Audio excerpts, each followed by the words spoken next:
इस ई लेक्चर में आप सभी का हार्दिक अभिनंदन। इस व्याख्यान में हम केंद्रीय बैंक के कार्यों के बारे में विस्तार से चर्चा करेंगे और इससे पहले के ई व्याख्यान में मैंने आपको केंद्रीय बैंक का अर्थ, परिभाषाएं और केंद्रीय बैंक की क्यों आवश्यकता है, केंद्रीय बैंक की स्थापना के पीछे क्या उद्देश्य होते हैं, उसके बारे में विस्तार से चर्चा की थी। और केंद्रीय बैंकों की स्थापना कब से हुई और वर्तमान तक आते आते केंद्रीय बैंक का क्या स्वरूप है, उसके बारे में हमने विस्तार से चर्चा की थी। और उसके बाद जब हम आगे बढ़ते हैं और देखते हैं केंद्रीय बैंक के कार्यों को, तो वैसे यदि आप लोग उस ई व्याख्यान को ढंग से पढ़ते हैं तो बहुत सारी चीज़ें स्पष्ट हो जाती है, जो कि इस ई व्याख्यान में पुनरावृत्ति उनकी होगी। क्यों होगी? क्योंकि केंद्रीय बैंक की आवश्यकता क्यों पड़ी, केंद्रीय बैंक कब से प्रारंभ हुए हैं स्थापित होना, और केंद्रीय बैंक का अर्थ और परिभाषाएं क्या क्या है, जब उसको विस्तार से पढ़ते हैं तो उनमें केंद्रीय बैंक के कार्य उभर कर सामने आते हैं। और केंद्रीय बैंक के कार्य महत्वपूर्ण है, इसीलिए उसकी स्थापना की आवश्यकता होती है। और आवश्यकता क्यों होती है उसके बारे में भी हमने जाना था। इसलिए जो केंद्रीय बैंक के मुख्य कार्य हैं उसके बारे में काफ़ी कुछ आप जान चुके हैं उसी ई व्याख्यान से। उनको हम बाइफरकेट करेंगे, अलग अलग नाम देंगे, अलग अलग बिंदु देंगे और बिंदुवार इनका हम इस तरह से अध्ययन कर सकते हैं, जैसा कि चार्ट आपको यहाँ पे दिखाई दे रहा है। इस चार्ट के माध्यम से आप और हम केंद्रीय बैंक के कार्यों के बारे में जान सकते हैं। फंक्शंस ऑफ सेंट्रल बैंक, इसमें 8 मुख्य रूप से कार्य दिए गए हैं और इसके अलावा भी नवा कार्य अन्य कार्य के रूप में हम लिख सकते हैं। वैसे मुख्य रूप से 8 कार्य इसमें लिखे हुए हैं, आप देख सकते हैं। पहला कार्य है नोट निर्गमन का एकाधिकार। दूसरा कार्य है सरकार का बैंकर, एजेंट एवं परामर्शदाता के रूप में कार्य करना। तीसरा है बैंकों के बैंक का कार्य। चौथा है अंतिम ऋणदाता का कार्य। पांचवा है राष्ट्र के स्वर्ण और विनिमय कोषों का संरक्षक। और छठा है निष्कासी गृह का कार्य, यानी कि यहाँ पे समाशोधन कह सकते हैं, क्लियरेंस हाउस का कार्य। और फिर सातवां है आंकड़ों व सूचनाओं को एकत्रित करना, यानी कि कलेक्शन ऑफ डाटा और उसका प्रकाशन करना। आरबीआई के बहुत सारे प्रकाशन निकलते हैं, हम देख सकते हैं। और आप भी चाहें तो रिजर्व बैंक ऑफ इंडिया के ऑफिस में एक लेटर भेजकर मंगा सकते हैं। जो भी मटेरियल आपको चाहिए तो वो पढ़ने के लिए विद्यार्थियों को, शोधार्थियों को और टीचर्स को अनेक बार फ्री ऑफ कॉस्ट भी घर तक पहुंचाने का कार्य करते हैं।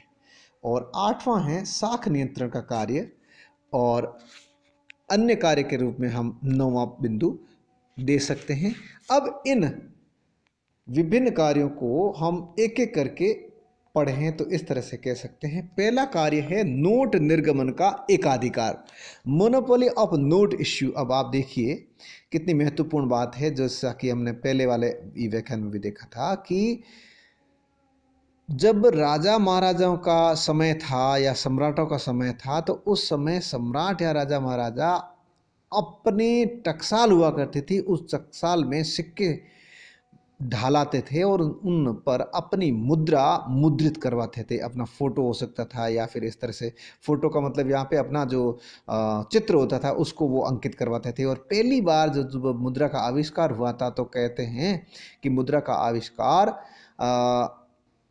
हुआ तो उसका जो पहली बार नामकरण हुआ मुद्रा, वो रोम की जूनो देवी, जिसका असली नाम मोनेटो था, उनके नाम पर हुआ था। और जो सिक्का छापा गया था उस पर भी जूनो देवी का, यानी मोनेटो का चित्र छपा था और उसके ऊपर मूल्य भी अंकित किया गया था।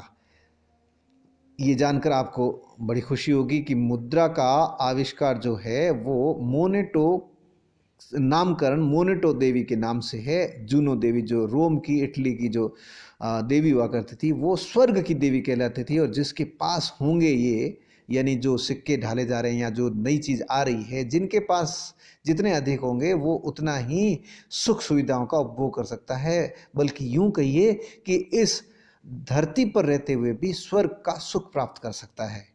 इसलिए क्योंकि वो स्वर्ग की देवी थी, इसलिए उन उसका नाम भी, इस मुद्रा का नामकरण भी उन देवी के नाम पर ही हुआ, मोनेटो। और वर्तमान में जब लोकतंत्रात्मक सरकारें हैं तो इनकी प्रत्येक देश की एक केंद्रीय बैंक होती है, और केंद्रीय बैंक ही सरकार की बैंक होती है, और वो सरकार के बैंक के रूप में कार्य करते हुए नोटों के निर्गमन का कार्य केवल और केवल केंद्रीय बैंक द्वारा ही किया जाता है। अर्थात एकाधिकार होता है नोट निर्गमन का। जो नोट छापे जाते हैं उन पर केवल और केवल देश की केंद्रीय बैंक का अधिकार होता है। केंद्रीय बैंक ही नोटों को छापती है, नोटों को जारी करती है, नोट निर्गमन का कार्य करती है, और उस पर सिग्नेचर जो होते हैं वो रिजर्व बैंक ऑफ इंडिया के गवर्नर के होते हैं भारत में। इसी तरह से प्रत्येक देश की केंद्रीय बैंक के गवर्नर के सिग्नेचर उनके नोटों पर होते हैं, पत्र मुद्रा पर होते हैं। वर्तमान में सभी देश पत्र मुद्रा ही छापते हैं, और इसके पीछे जो कोष होते हैं वो अलग अलग हो सकते हैं। और भारत में केंद्रीय बैंक के रूप में भारतीय रिजर्व बैंक कार्य कर रही है, RBI, reserve bank of India, और यह भारत में नोट छापने का कार्य करती है। इसका एक निर्गमन विभाग है, यानी नोट इश्यू डिपार्टमेंट है, वह इसका कार्य करती है, यानी नोटों का निर्गमन का कार्य करती है। और इसके पीछे न्यूनतम कोष प्रणाली, मिनिमम रिजर्व सिस्टम होता है, जिसके तहत ये किया जाता है। पहले गोल्ड स्टैंडर्ड माना जाता था, लेकिन आज़ादी के बाद गोल्ड स्टैंडर्ड, बल्कि उससे पहले ही ब्रिटिश सरकार ने ही गोल्ड स्टैंडर्ड को धीरे धीरे त्यागना शुरू कर दिया था। जब पहले द्विधातु चलते थे तो उन द्विधातु को उन्होंने एक धातु के रूप में चलाने की कोशिश की, चांदी के सिक्कों के रूप में, लेकिन वो फिर उसके बाद गोल्ड स्टैंडर्ड उसके पीछे रखा। उसके बाद में पत्र मुद्रा भी जारी की, लेकिन वो सब फेल होने लगा। तो उसके बाद में गोल्ड स्टैंडर्ड को छोड़ दिया गया, और न्यूनतम कोष प्रणाली यानी मिनिमम रिजर्व सिस्टम के आधार पर नोटों का निर्गमन किया जाता है। इसमें माना जाता है कि 115 करोड़ रुपए के मूल्य का स्वर्ण यानी सोना होना चाहिए या सोने के सिक्के होने चाहिए, और 85 करोड़ रुपए के मूल्य के विदेशी प्रतिभूतियां होनी चाहिए, और उस आधार पर नोटों का निर्गमन किया जाता है। और नोट जो है वो अलग अलग मूल्य के होते हैं। वैसे 2 रुपये के, 5 रुपये के, 10 रुपये के, 20 रुपये के, 50 रुपये के, 100 रुपये के, 500 रुपये के और 2000 रुपये के नोट्स वर्तमान में संचालित होते हैं, प्रचलन में हैं। और 1000 का नोट अभी नहीं है। इससे पूर्व 2 साल पहले जब विमुद्रीकरण हो गया था 500 और 1000 के नोटों का, 500 का नोट तो नया आ गया, लेकिन 1000 के बदले 2000 का नोट जारी किया गया है। अभी 1000 का नोट प्रचलन में नहीं है। यद्यपि आपको बता दूं 5000 रुपये मूल्य का और 10,000 रुपये मूल्य का नोट भी एक समय था जब भारत में प्रचलन में था। आगे बढ़ते हैं। दूसरा जो मुख्य कार्य है वो सरकार का बैंकर, एजेंट और परामर्शदाता के रूप में कार्य करना। यानी सरकारी बैंक के रूप में यदि कोई बैंक है तो वो है केंद्रीय बैंक।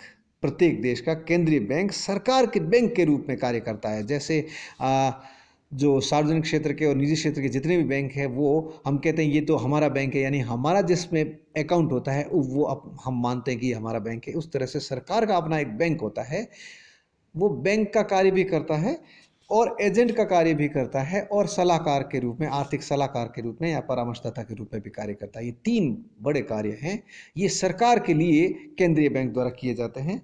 सरकारी बैंकर के रूप में केंद्रीय बैंक सरकार के विभिन्न विभागों व संस्थाओं की आय जमा करता है तथा उनमें से सरकारी खर्चों को चुकाया जाता है। सरकार को संकट काल में ऋण प्रदान करता है तथा अल्पकालीन ऋणों की भी व्यवस्था करता है। यह सरकारी धन को एक स्थान से दूसरे स्थान या एक विभाग से दूसरे विभाग को हस्तांतरण करने का कार्य भी करता है।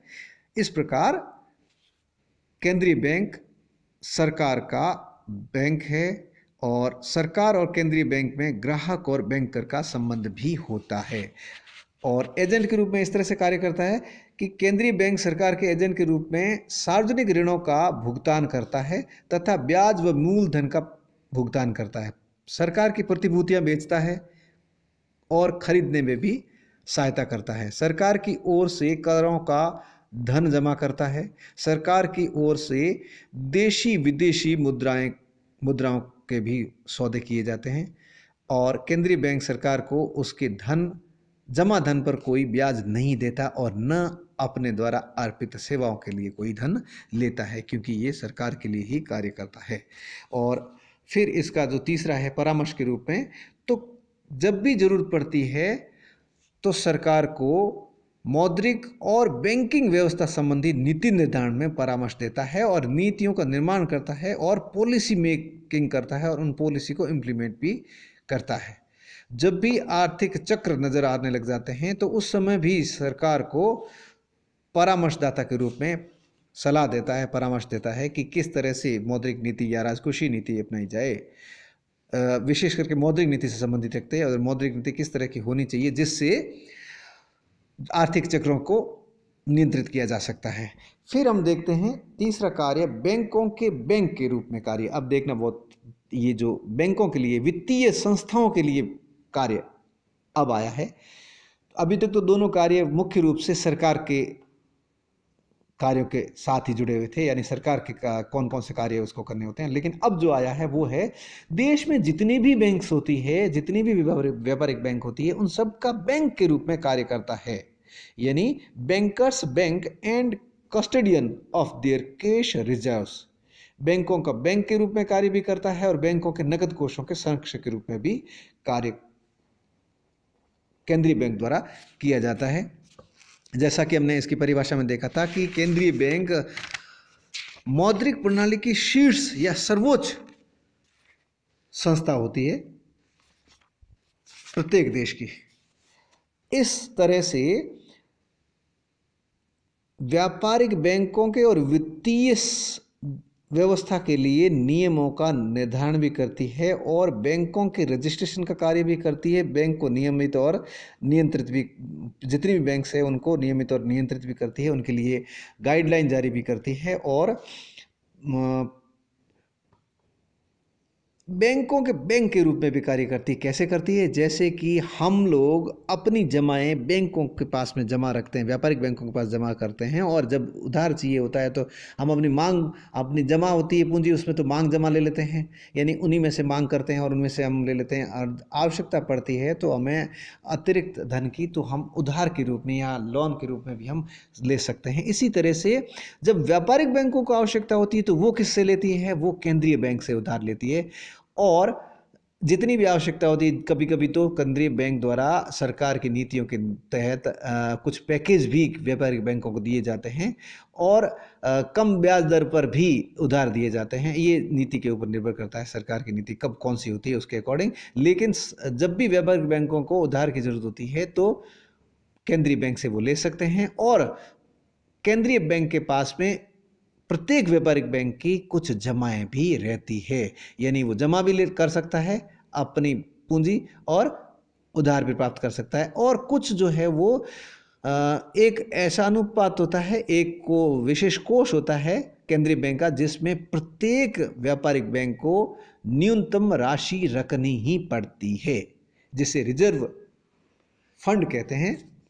आरक्षित अनुपात, रिजर्व रेशियोज होता है, उसके तहत प्रत्येक व्यापारिक बैंक को केंद्रीय बैंक के पास रखना पड़ता है और इसमें परिवर्तन करके कई बार हम देखते हैं साख को नियंत्रित किया जाता है, या मुद्रा की मात्रा मार्केट में ज़्यादा लानी हो तो जो ये रिजर्व रेशियो है उसमें कमी या ज़्यादा लानी हो या कम करनी हो तो इसमें कमी या वृद्धि की जाती है। आप जब देखते हैं ना CRR में कमी, बैंक रेट में कमी, ये इस तरह से या वृद्धि, ये जो भी होते हैं वो रिजर्व रेशियो कहलाते हैं। आगे बढ़ते हैं और चौथा कार्य जो है वो है अंतिम ऋणदाता का कार्य। अब अभी तक मैंने बात कही थी, जो तीसरा पॉइंट है इससे ही जुड़ा हुआ है कि आखिरकार अंतिम ऋणदाता कौन है। हमें जब भी, जनता को जब भी ऋण चाहिए होते हैं तो व्यापारिक बैंकों से ऋण ले सकते हैं, लेकिन बैंकों को जब ऋण चाहिए होते तो किससे ले सकते हैं? वो केंद्रीय बैंक से ले सकते हैं। ठीक इसी तरह से यदि सरकार को भी ऋण की आवश्यकता होती है तो सरकार को ऋण कौन देगा? सरकार के जो पूंजी होती है जितनी भी, वो केंद्रीय बैंक के पास में जमा रहती है और केंद्रीय बैंक के पास में जो जमा पूंजी है उसमें से कभी भी सरकार ले सकती है। लेकिन मान लेते हैं कभी सरकार के खाते में, केंद्रीय बैंक में कोई भी पैसा जमा नहीं है, मुद्रा जमा नहीं है, फिर भी आवश्यकता होती है, तो क्या किया जाता है? तो केंद्रीय बैंक ओवरड्राफ्ट करती है और उससे भी अधिक ऋण देने के लिए तैयार होती है, देती है। यही अंतिम ऋणदाता के रूप में कार्य करने का कार्य है। और फिर है राष्ट्र की बहुमूल्य धातुओं और विनिमय कोषों का संरक्षक, custodian of gold and foreign exchange balances. राष्ट्र के स्वर्ण एवं विनिमय कोषों का संरक्षक रूप में भी कार्य करती है। कैसे करती है? जो आरक्षित अनुपात होता है, जो मैंने अभी बात की थी, जो व्यापारिक बैंकों का हो, फाइनेंशियल सिस्टम में जितना भी आरक्षित अनुपात है और सरकार का जितना भी आरक्षित अनुपात है, वो केंद्रीय बैंक के पास ही रहता है। और जितना भी विदेशी विनिमय कोष जो होते हैं वो सरकार के, वो केंद्रीय बैंक के पास ही होते हैं। और केंद्रीय बैंक के एक डिपार्टमेंट में जो अंतर्राष्ट्रीय स्तर की जितनी भी मुद्राएं हैं वो वहाँ पर उस कोष में जमा रहती है उसका। और जो बहुमूल्य धातु है यानी सोना, जैसे मैंने अभी कहा था कि नोट छापने के लिए एक रिजर्व रेशियो रखना पड़ता है कि 115 करोड़ रुपए के मूल्य का सोना या सोने के सिक्के रखने पड़ते हैं, ये वहीं रहते हैं, केंद्रीय बैंक के पास ही रहते हैं। इसी तरह से जो विदेशी प्रतिभूतियाँ होती है, विदेशी मुद्रा होती है, वह भी वहीं केंद्रीय बैंक के पास में जमा रहती है। उसकी सुरक्षा करने का दायित्व भी केंद्रीय बैंक का रहता है। फिर है निकासी गृह का कार्य, यानी कि निकासी गृह का मतलब यहाँ पे है समाशोधन का गृह कार्य, यानी क्लियरिंग हाउस फंक्शंस। यानी कि जब हम देखते हैं कि विभिन्न बैंकों के जो व्यापारिक बैंक है उनके चेक जब जारी किए जाते हैं या ड्राफ्ट जारी किए जाते हैं, तो वो किसी अन्य बैंक, एक बैंक के द्वारा जो चेक जारी किया वो किसी अन्य बैंक में भी जमा किया जा सकता है। लेकिन वो बैंक कैसे उसको प्राप्त करेगी, उस जिसने जारी किया है? तो वो उसके लिए क्लियरिंग हाउस होते हैं। और प्रत्येक शहर में जो लीडिंग बैंक होती है उसको ये दायित्व दिया जाता है कि वहाँ पे क्लियरिंग हाउस होता है, वहाँ पे सभी बैंक्स अपने अपने जो भी चेक जमा होती है ग्राहकों के द्वारा या ड्राफ्ट होता है उनको वहाँ पे लाते हैं और वहाँ पे वो क्लियरिंग हाउस के अंतर्गत वो क्लियर किए जाते हैं। उस पर्टिकुलर बैंक जिसने जारी किए उससे वो क्लियर कराने का कार्य वो जो एजेंसी होती है उसके थ्रू कराते हैं। और इसके पीछे जो क्लियरिंग हाउस जो स्थापित करने का कार्य होता है या फिर मॉनिटरिंग होती है या फिर जो नियम नीति निर्देशक है, ये सारे के सारे निर्देश केंद्रीय बैंक के द्वारा दिए जाते हैं। फिर है आंकड़ों व सूचनाओं का एकत्रीकरण और प्रकाशन। मैंने कहा था कि केंद्रीय बैंक सरकार के परामर्श का भी कार्य करता है, एजेंट के रूप में कार्य करता है, बैंक के रूप में भी कार्य करता है। तो जब भी आर्थिक चक्र या अर्थव्यवस्था में कोई ऊंचा उछाल आते हैं तो उस समय भी सरकार को ये केंद्रीय बैंक सलाह भी देती है और किस तरह की मौद्रिक नीति होती है इसके बारे में बताती है। तो केंद्रीय बैंक अपने जो एजेंट के रूप में कार्य करे, चाहे बैंकर के रूप में कार्य करे, चाहे सलाहकार के रूप में कार्य करे, या फिर नए नोटों को छापने का कार्य करे, या फिर नकद कोष जो होते हैं या जो स्वर्ण कोष होते हैं उनको अपने पास रखने का कार्य, ये जितने भी हैं वो सब, जितनी सूचनाएं होती है वो सब सूचनाएं जो गोपनीय होती है वो सरकार तक पहुंचाने होती है वो सरकार तक देती है, जो सबके हित के लिए होती है, जनता भी उसको पढ़ सकते हैं या जनता को भी जानना चाहिए, वो उन सब का केंद्रीय बैंक प्रकाशन करती है। मैंने जब केंद्रीय बैंक के कार्य शुरू के बारे में बात करना शुरू की थी उस समय मैंने बताया था कि केंद्रीय बैंक, रिजर्व बैंक खूब सारे बुलेटिन जारी करती है, बहुत सारे प्रकाशन जारी करती है। आप इनकी आरबीआई की जो ऑफिशियल वेबसाइट है उस पर ऊपर जाकर देख सकते हैं कौन कौन के पब्लिकेशंस है। और यदि आपको चाहिए पढ़ने के लिए तो भी आप इनको प्रकाशन विभाग को, आरबीआई के प्रकाशन विभाग को एक पत्र लिखकर मंगा सकते हैं। जैसा मैंने कहा था, विद्यार्थियों, शोधार्थियों और शिक्षकों के लिए, जो पढ़ने वाले पाठक हैं उनके लिए ये निःशुल्क भी उपलब्ध कराने के लिए तैयार रहती है केंद्रीय बैंक। इस तरह से आंकड़ों और सूचनाओं का प्रकाशन भी केंद्रीय बैंक द्वारा किया जाता है। और एक जो और अन्य कार्य है वह है, इसमें मैं बताना चाहूँगा कि जो आंकड़ों का प्रकाशन के लिए आर्थिक एवं सांख्यिकी विभाग है जो इसका संचालन करती है, और रिजर्व बैंक ऑफ इंडिया की बुलेटिन भी निकलती है और वार्षिक प्रतिवेदन भी निकलती है। और भी कई प्रकाशन हो सकते हैं जो आप उसमें देख सकते हैं। फिर है लास्ट में साख नियंत्रण 8वां। जो साख नियंत्रण का मतलब है कि अर्थव्यवस्था में या बाजार में कितनी मुद्रा की मात्रा होनी चाहिए। यदि अधिक है तो उसको कम किया जाता है आरक्षित अनुपातों में वृद्धि करके, प्रतिभूतियां, सरकारी प्रतिभूतियां बेचकर या कोई अन्य योजनाओं के द्वारा।